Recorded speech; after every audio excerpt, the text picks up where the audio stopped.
So again, I'm just going to continue on with this painting that we started in the previous video. Let's see how we go. I'll just add some colour to the vein area here so that it's not so stark. I'll move on to another one that I want to darken the vein area, and that's this one here.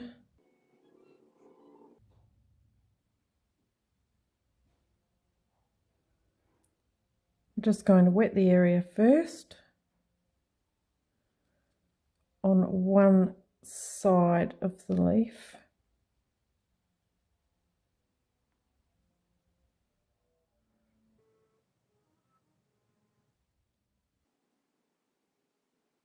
That's a little bit of burnt sienna. It's running around all over the place there because it's quite a puddle of water.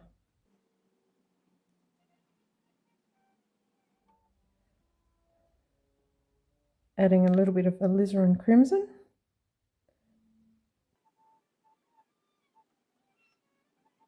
I want it to be a bit darker there where it goes underneath the other leaves. It's easier if you do all sections of one leaf at a time to get the colours similar.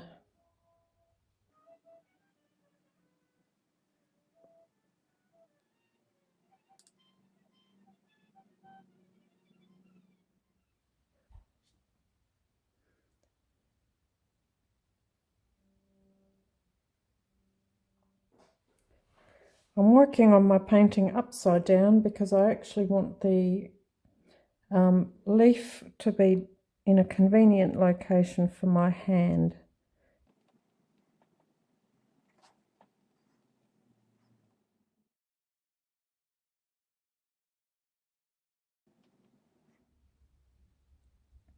Because both sides of the leaf are wet at the same time, I can make sure that the intensity is matching up. Because one thing you do need to remember with watercolour is that it does fade when it dries, and it's harder to work out the colour intensity if one side has already dried and then you work on the next side.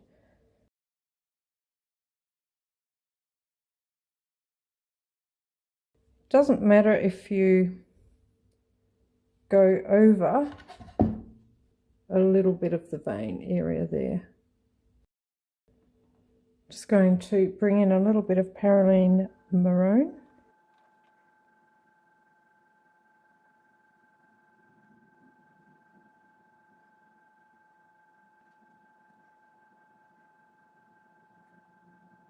Wait for that to dry.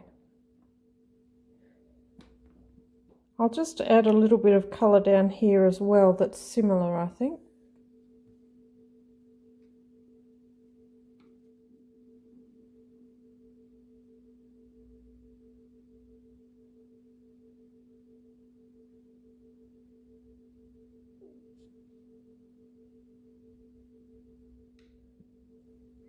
I've also got some little spots in this leaf, so I can actually just do a few blemishes.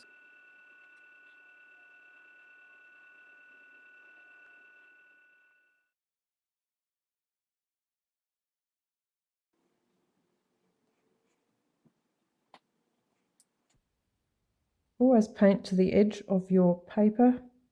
When things are getting framed, the framer needs to cover part of the picture. Sometimes you haven't got it on your board square. There's a variety of reasons why there might be more areas chopped off with the picture frame. So you just keep going beyond what you think you actually want.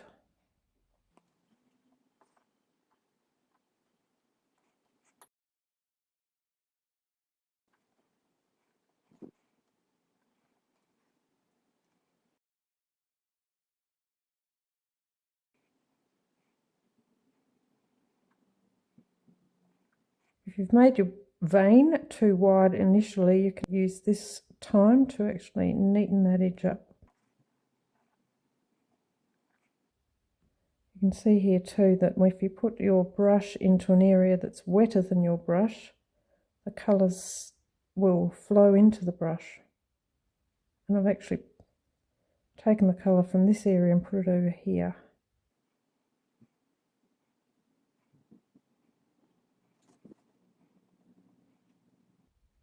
Just widening this end so that the shape of the leaf makes sense. Just adding some little blemish areas with Australian red gold. You can see that the intensity of this one over here has reduced when it's dried, so it's a little bit similar to the one we did over here. That will bring the similar colour down here as well. As with the other leaves, I'll just put a little bit of an undercoat of the Australian red gold. Going into these little spaces here.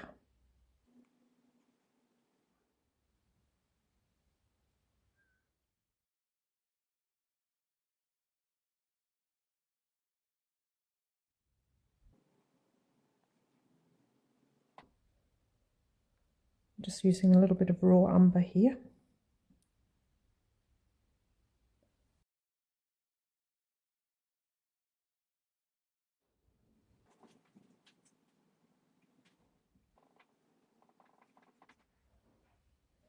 Just putting some little tiny dots. They'll create a textured blemish.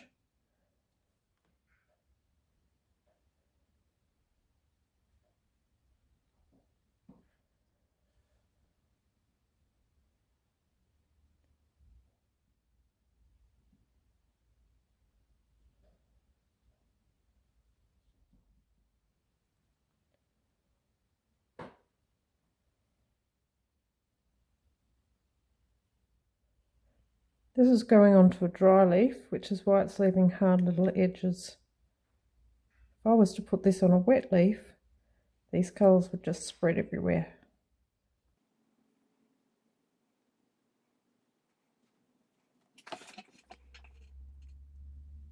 Just adding a little bit of indigo in there as well, just to make those areas a little bit darker.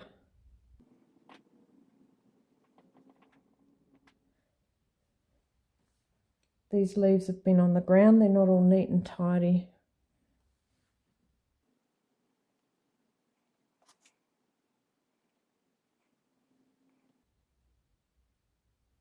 If you're not sure where to put some of these shapes, go for a walk, pick up some leaves, and you'll get some ideas.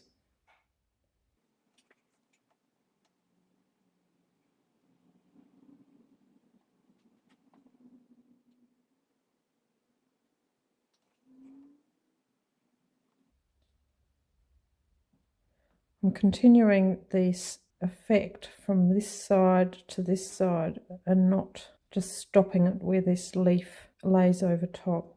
It looks a bit odd if you don't continue it.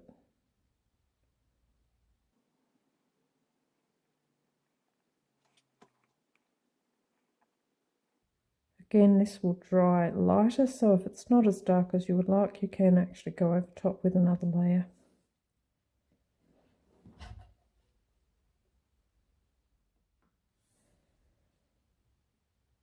Dropping a tiny bit of watery indigo into this as well.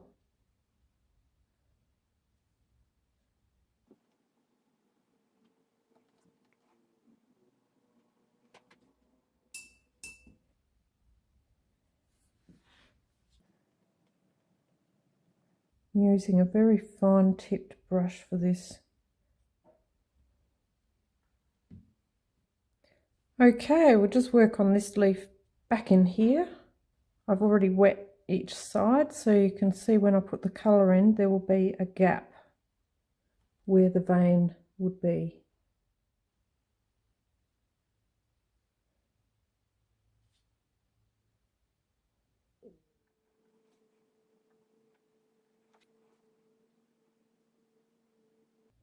There's a bit of ultramarine. Just going right into that corner there. Putting adding a bit more green in there. That's the sap green. I want it to look darker than the leaves on top, so I'll add a bit more colour.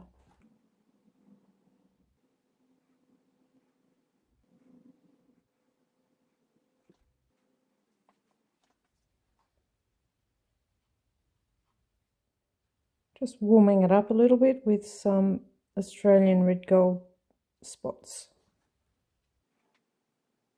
Making sure I've got the edges neat.